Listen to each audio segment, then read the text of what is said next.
आज हम लोग साइंस का मॉडल पेपर 1 करेंगे, उसका ऑब्जेक्टिव क्वेश्चन। मॉडल पेपर 1 का ऑब्जेक्टिव क्वेश्चन करेंगे, इसलिए वीडियो में आप लोग जरूर बने रहिएगा। बहुत ही बेहतरीन तरीके से आज हम लोग ऑब्जेक्टिव को देखेंगे। देखिए क्वेश्चन नंबर 1 में दिया है अमीबा अपना भोजन कैसे बनाता है। देखिए अमीबा अपना भोजन कुटपाथ के द्वारा बनाता है। किसके द्वारा? कुटपाथ के द्वारा बनाता है। ये बहुत ही इंपॉर्टेंट क्वेश्चन है, बोर्ड एग्जाम में आने का चांस बहुत ज़्यादा है। देखिए 2 नंबर में है कौन सा एंजाइम वसा पर क्रिया करता है। कौन सा एंजाइम वसा पर क्रिया करता है? पेज जो है वो वसा पर क्रिया करता है। क्वेश्चन नंबर 3 में किस प्रकार के शोषण से अधिक ऊर्जा मुक्त होता है। किस प्रकार के? वायवीय शोषण से। किससे? वायवीय शोषण से। क्वेश्चन नंबर 4 मछली का शोषण अंग है। मछली अपना शोषण कहाँ से होता है? गिल्स के द्वारा। किसके द्वारा? गिल्स के द्वारा। क्वेश्चन नंबर 5 में है आधुनिक आवर्तसारणी के अनुसार तत्वों के गुणधर्म निम्नलिखित में से किसके आवर्त फलन होते हैं। किसके आवर्त? परमाणु संख्या के आवर्त के फलन होते हैं। किसके आवर्त? परमाणु संख्या के आवर्त फलन होते हैं। क्वेश्चन नंबर 6 में है आधुनिक आवर्त सारणी की क्षैतिज कतारें निम्नलिखित में क्या कहलाती है। क्या कहलाती है? क्षैतिज कतार क्या कहलाती है? आवर्त कहलाती है। क्या कहलाती है? आवर्त कहलाती है। क्वेश्चन नंबर 7 में है लोहे के फ्राइंग पैन के जंग से बचाने के लिए निम्नलिखित में से कौन सी विधि उपयुक्त है।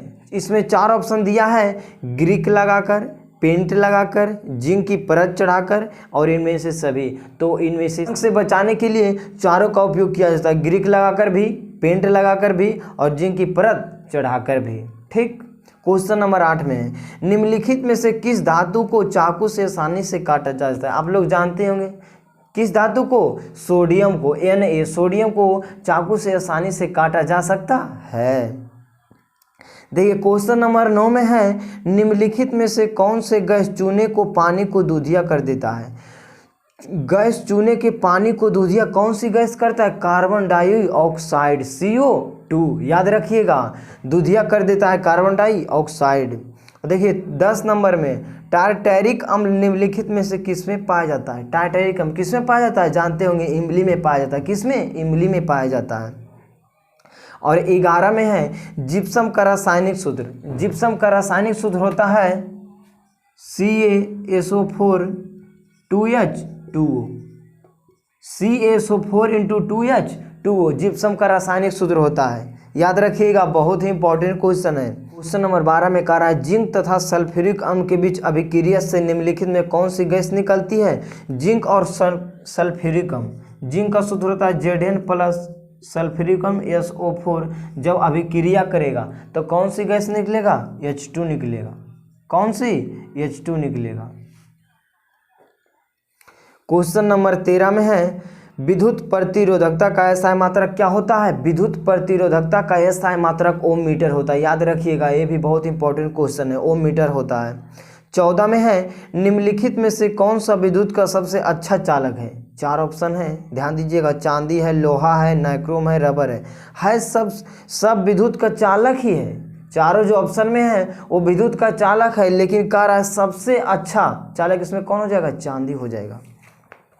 आगे ध्यान दीजिएगा, क्वेश्चन नंबर 15 में विद्युत धारा के चुंबकीय प्रभाव का खोज किसने किया था। जानते ही होंगे किसने किया था? ओस्टेड ने किया था। किसने किया था? ओस्टेड ने किया था। ये सब क्वेश्चन बहुत ही। देखिए क्वेश्चन नंबर 16 में है विद्युत मोटर परिवर्तित कर देता है। किसको? विद्युत ऊर्जा कर देता है। विद्युत मोटर जो है विद्युत ऊर्जा को यांत्रिक ऊर्जा में कन्वर्ट कर देता है। क्वेश्चन नंबर 17 में दिया है निम्नलिखित में से कौन से सबसे कम अभिक्रियाशील धातु है। धातु देखिए ऑप्शन दिया है Al एल्युमिनियम, Zn जिंक और Fe लोहा और Mg मैग्नीशियम। तो सबसे कम अभिक्रियाशील कौन है? लोहा होता है, Fe। आगे ध्यान दीजिएगा, क्वेश्चन नंबर 18 में कार्बन की परमाणु संख्या। कार्बन की परमाणु संख्या कितना होता है? 6 होता है। याद रखिएगा, कार्बन की परमाणु संख्या कितना? 6 होता है। 19 नंबर में दिया असंतृप्त हाइड्रोकार्बन जिनमें कार्बन और कार्बन परमाणु के बीच त्रिआवंध होते हैं वे क्या कहलाते हैं? एल्काइन कहलाते हैं। क्या कहलाते हैं? एल्काइन कहलाते हैं। एल्काइन कहलाते हैं। एल्काइन कहलाते हैं। क्वेश्चन नंबर 20 में है एथेनॉल के क्रियाशील मूलक का सूत्र होता है क्या? OH होता है। क्या होता है? OH होता है। OH होता है, याद रखिएगा। क्वेश्चन नंबर 21 में है स्टोमाटा के खुलने और बंद होने की क्रिया को कौन नियंत्रित करता है।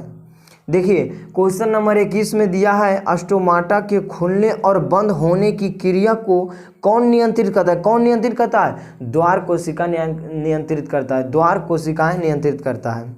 क्वेश्चन नंबर 22 में है निम्नलिखित में से कौन वृक्क की रचनात्मक एवं क्रियात्मक इकाई है। वृक्क की रचनात्मक एवं क्रियात्मक इकाई को क्या कहता है? नेफ्रॉन कहा जाता है। बहुत ही इंपॉर्टेंट क्वेश्चन है बायोलॉजी का। नेफ्रॉन क्या होता है? नेफ्रॉन होता है। 23 में है मानव का प्रमुख उत्सर्जी अंग निम्नलिखित में कौन है। जानते हैं क्या है? क्वेश्चन नंबर 24 में है एंडोजोन क्या है। तो एंडोजोन क्या है? नरलिंग हार्मोन है। नरलिंग हार्मोन। क्वेश्चन नंबर 25 में है जब किसी अभिक्रिया के समय किसी पदार्थ में ऑक्सीजन की वृद्धि होती है तो निम्नलिखित में क्या कहलाता है? उपचयन कहलाता है। हमेशा याद रखिएगा, जब अभिक्रिया के समय किसी पदार्थ में ऑक्सीजन की वृद्धि होता है, जब वृद्धि होगा तो उपचयन होगा, जब वृद्धि होगा तो उपचयन होगा और कमी होगा तो क्या होगा? अपचयन होगा। याद रखिएगा। देखिए क्वेश्चन नंबर 26 में है, ये क्वेश्चन रट लीजिए कि क्वेश्चन छप्पल है ऑब्जेक्टिव में। अम्ल का पीएच मान, अम्ल का पीएच मान कितना होता है? 7 से कम होता है। तो रट जाइए क्वेश्चन, अम्ल का पीएच मान 7 से कम होता है। और क्षार का पीएच मान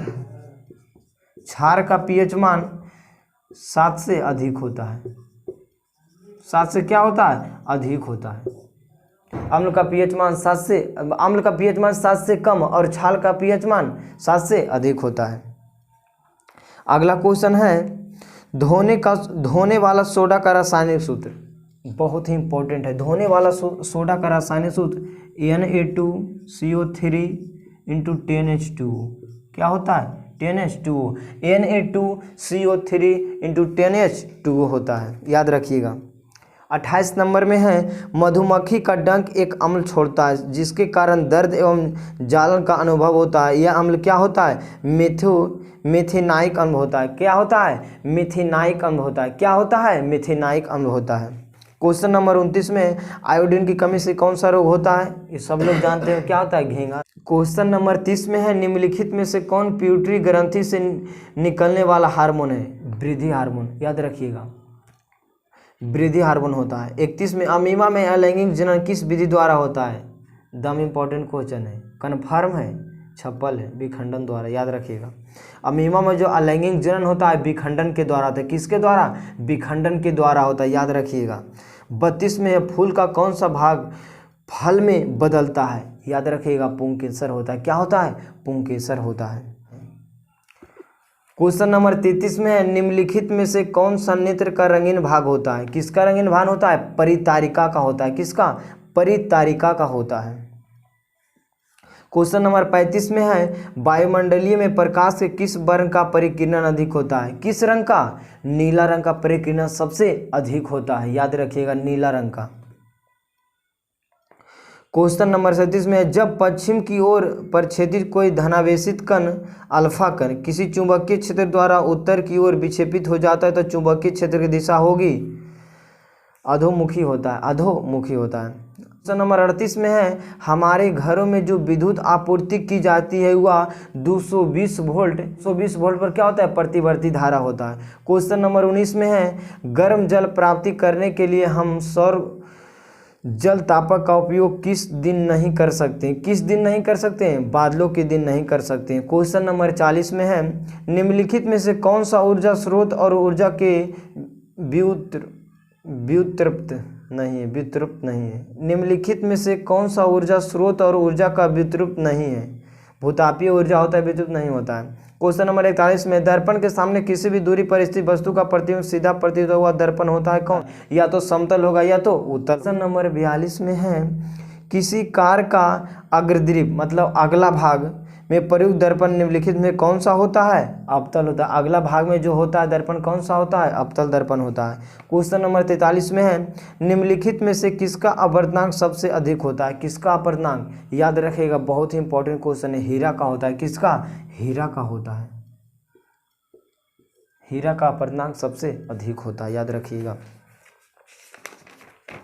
क्वेश्चन नंबर 44 में है निम्नलिखित में से किस लेंस को अभिसारी लेंस कहा जाता है? आपको पता होगा किस लेंस को, उत्तल लेंस को अभिसारी लेंस कहा जाता है, याद रखिएगा।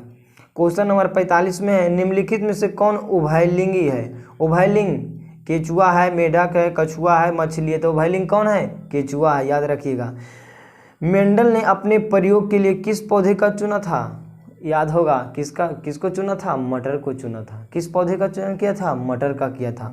अगला क्वेश्चन है 47 में, निम्नलिखित में से कौन एक अवशोषी अंग है? अवशोषी अंग एम्पेडिक्स होता है, एम्पेडिक्स होता है। क्वेश्चन नंबर 48 में, चिपको आंदोलन किससे संबंधित है? जानते होंगे, वन संरक्षण से। क्वेश्चन नंबर 49 में, रासायनिक अभिक्रिया में भाग लेने वाले पदार्थ को क्या जाता है? अभिक्रिया कहा जाता है। रासायनिक पदार्थ में भाग लेने वाली क्रिया को अभिकारक कहा जाता है। Question number 49। क्वेश्चन नंबर 50 में, दूध पेस्ट कैसा होता है? क्षारीय होता है। दूध पेस्ट क्या होता है? क्या क्षारीय होता है? क्षारीय में आता है दूध पेस्ट क्या होगा? क्षारीय होगा। बस आज के लिए इतना ही। क्वेश्चन नंबर 50 तक बता दिए, इसके आगे कल हम बता देंगे। इसलिए अगर आप लोग इस चैनल पर नहीं तो चैनल को दबा के सब्सक्राइब कर लीजिएगा।